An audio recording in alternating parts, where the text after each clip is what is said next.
Pixar in the 2020s have been,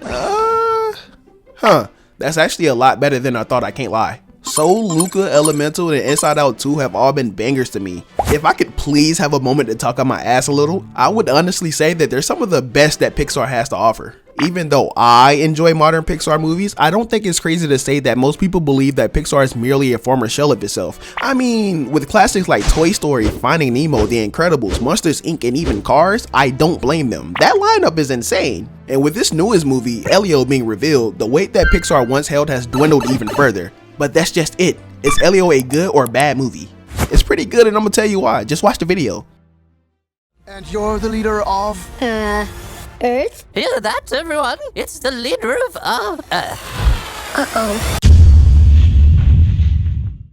Elio is a movie that I've been following since its initial announcement. Now, unlike most people, I didn't write the movie off from its admittedly subpar teaser trailer. Instead, I was more amped about the fact that we were getting another original Pixar film. In the age of consistent sequels and remakes, it's so great to hear that something fresh is on the horizon. And coming from a studio whose amount of misses can be counted on one hand, there's always room for hype. Despite what people may think of modern Pixar, aside from Lightyear, I feel like their 2020 discography happens to be fire as hell. Elio is the newest addition to that lineup, and while I'm happy it's finally here, the pathway was treacherous. What do I mean by that? Well, for starters, this film went through multiple creative overhauls. It had a change in directors partway into production, going from Adrian Molina to Domi Shi and Madeline Sharafian. Furthermore, there were numerous changes to the script, which affected the overall narrative, structure, and pacing. The last that we've seen of these complications from Pixar was with The Good Dinosaur. I loves me some Good Dinosaur, but man, everyone hates that movie. A lot of their gripes come from the problems the film had in development, problems that it shares with Elio. Now, obviously the final cut of Elio is presented a lot better, but the mess it went through mid-production lingers. Hold on, stay with me, cause that's not it. There was also a change in voice actresses for one of the bigger roles in the movie. Elio's Teal Olga goes from being voiced by America Ferrera to Zoe Saldana. They say due to scheduling conflict, but who really knows, right? Lastly, the release date was pushed back an entire year. And then some. This shit was supposed to have came out March 1st, 2024. Like, what are we talking about? Look, listen, throughout all of the adversity, Elio is finally here. But was the film really worth all of that though? Yeah, I would say so. The movie fucking slaps. Why do I say that though? Well, because Elio follows an 11-year-old boy on his journey through self-perceived isolation, discovery, and grief. Sure, on the surface it appears as a cute, whimsical sci-fi adventure with quirky aliens and decent humor. However, underneath that are elements of uniqueness and a longing to belong. The story depicts an interplanetary coalition deemed the Communiverse, confusing Elio as an ambassador of Earth. Elio, wanting to be a part of this organization, is entrusted with the task of persuading a warlord named Grigon to take his interest elsewhere. He meets an alien in space named Gorgon, and with his help, Elio must keep war from breaking out. And while all of this is happening, his aunt Olga is back on Earth trying to piece everything together. To be blunt, the plot for Elio isn't anything groundbreaking and it treads familiar waters, but it does enough differently to stand out, at least in my opinion. Oftentimes when the plot of a movie is simplistic, I keen in on the execution of it, and Elio did a good job, I feel. Additionally, I think critics are too focused on the details of the plot rather than the delivery itself, which makes the reviews feel advertently harsh towards the film as a whole. Also, I noticed that they consistently compare Elio to the peak of Pixar, and that's just disingenuous. I agree that Elio isn't some innovative tale or anything, but not every movie has to be for it to be good. And that's what Elio is. It's a good time from start to finish with relatability and a great message. The best thing about this movie has to be the main character, Elio, and as such he feels so alive. Pixar has always done a good job of making their characters feel real, so it doesn't surprise me that he's an addition to that. The thing that I really adore about Elio is that he incites different emotions from you as the viewer, and they aren't all positive. Like, he genuinely annoyed me initially, but mostly because I resonated with Olga a little more. However, as the movie continued, we got to learn more about who Elio is as a person. We're shown that his grief fuels his isolation, and you begin to root for him to find that missing piece. Elio also feels so relatable for kids and adults alike. It seems like a lot of people resonate with not being understood, and I wholeheartedly believe that adds dimensions to him as a character. Truthfully, this film does a pretty solid job at depicting that feeling of loneliness. It makes the scenes where Elio bonds with Gorgon feel worthwhile. It also tugs at your heartstrings. There were a few times where my throat tied. Whoa, pause on that. Anyway, I really enjoy Elio's character development, and while we've seen this route before, I'm not mad at Pixar's attempt here. Actually thinking about it, a lot of characters here are pretty likable. Gordon's a fun time, and the relationship he shares with Elio is so cute and wholesome. Similar to Elio, he feels misunderstood, so the bond that they share is just mwah, chef's kiss. Then there's Olga, who's cool in her own right. There was some foreshadowing surrounding her character, and it was great. There's details planted in scenes all throughout the movie that shows us Olga genuinely trying her best when it comes to Elio. So the eventual emotional payoff between the two reuniting felt so earned. Olga relating to Elio in that one scene was everything. Pixar really knows how to aim for the heart, man, I swear. As far as the antagonist goes, Grigon, he's pretty decent, but he's an even better father.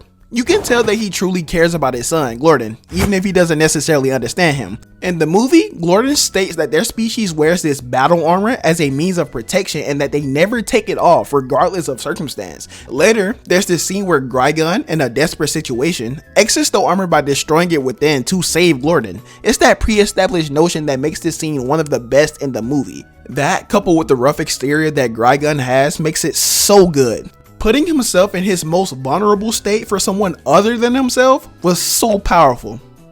Dope character, man. I do wish they shine some light on the alien characters a little more, cause there's this one alien that has the ability to read minds and memories. The film has her make a noble sacrifice, saving Elio in the process, but I didn't feel Jack Diddley. That's a funny phrase. What does it mean for one to Jack Diddley? Moving on. It sucks that the aliens weren't further utilized because they're so floaty and cool and majestic in a way, but they'll more than likely go down as one of Pixar's what ifs. Before I continue, I gotta point out some of these fun facts. So, fun fact, the little creature, ooh, that's in Elio is also an elemental, right here. Blooper reels are back after 24 years. I missed this, I can't lie. I hope it comes back as a permanent thing. Lastly, Elio is the first Hollywood animated release since Dogman, which was in January. This concludes my TED Talk. Thanks for coming out. Now for some art and animation. Pixar's infamous Bean-esque art style makes a return, and honestly, I'm fond of it, I can't lie. Look, listen, that Cal Arts Bean style doesn't at all take away from how beautiful this film truly is. Like, I will admit that Olga's model specifically was weird to me artistically. Her proportions in the context of the style seemed off from a few angles, and that bothered me every time she was on the screen. She's an outlier though, cause I look at the other human characters and there's not anything inherently wrong with them. They just come off as uninspired. All except Elio. This is stripped the fuck out. From the Rudy to the Tootie, he has multiple outfits and he puts that shit on every single time. Come on, somebody. It's true that he favors the kid from Turning Red, but his overall design is so goated. And honestly, I think he's one of Pixar's best looks. Look at the fit. Look, the colors. I don't care what anybody says. This is peak. The sheer quality of art and animation in a Pixar movie is so far above anything else, it's crazy. I also appreciate the fact that they changed the aspect ratio because it helps with the feel of that 80s to 90s sci-fi theme that they're going for. Man, it's so beautiful. Like you can really sit there and count the grains of sand. This animation shit brings me to tears every time. It should be me. It should be mine. I need it, please. No amount of glaze does this movie justice. It's a visual spectacle, and I haven't even mentioned its greatest strength yet, which happens to be the lighting. It's the best I've seen in any Pixar film, and it might be the best I've seen in any animated film, I can't lie. Something else I thought was cool is the animations of everything on the Communiverse. I can't necessarily put into words the feeling that it gives off, but it's what I would want the future of our technology to be. The Communiverse is undoubtedly one of Pixar's best settings ever in terms of visual attraction. It's just so colorful and weird and cohesive, but it's bursting with character. It feels so rich in creativity, but that leads me to one of my gripes with the movie. The world building is kinda bad. While the Communiverse is visually stunning and brimming with beauty and all things sex, it ultimately feels like wasted potential. We're shown the bare minimum of rooms that it has to offer, which sucks because it's so unique. I wish the film took more time to explore it in depth, because it's really nothing more than a name, if that makes sense. Another gripe that I have is the ending. It's not earned to me. More accurately, I feel blueballed. It's like I went on this emotional journey with Elio. I can't be the only one that wanted him to stay at the Communiverse, right? I understand the personal growth he went through as a character, but A, I don't think he had enough quality time spent with his aunt to justify wanting to go back to Earth, regardless of the one scene they shared towards the end. And B, he found the one thing he wanted, but because of the context of what this film is, it felt forced and convenient.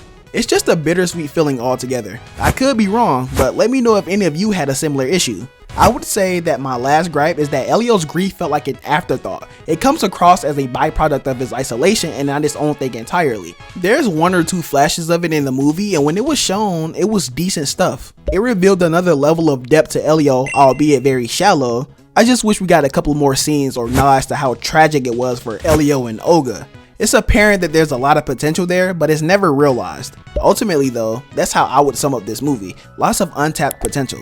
Elio is a simple story, but I think it does simple well. It's fun, charming, emotional, and a great representation for those who deal with isolation. It's a stunning movie with lovable characters and relationships. Despite the flaws that it may have, I can thoroughly say I enjoyed myself. So with that being said, I'm giving Elio a smooth 7.7 out of 10. I can't recommend this movie enough. If I had to place it amongst Pixar's 2020 catalog, I'm putting it third behind Soul and Luca. I was tempted to put it behind Inside Out too, but I'm of the opinion that I enjoyed this one slightly more. Please don't crucify me. That's another Pixar movie in the books, and a damn entertaining one at that. I look forward to seeing Hoppers next year and their latest most interesting announcement, Gato? The one with the black cat. It seems to be a completely different art style from Pixar's past, and honestly, that's dope. It does kind of suck that there's a chance that Elio flops entirely, and I genuinely hope that isn't the case. I enjoy all of Pixar's IP, and I hope they continue to make originals. That's all for me though. Don't forget to pour your milk first. We out, y'all. Wait. Hold on. Cue my outro, nigga.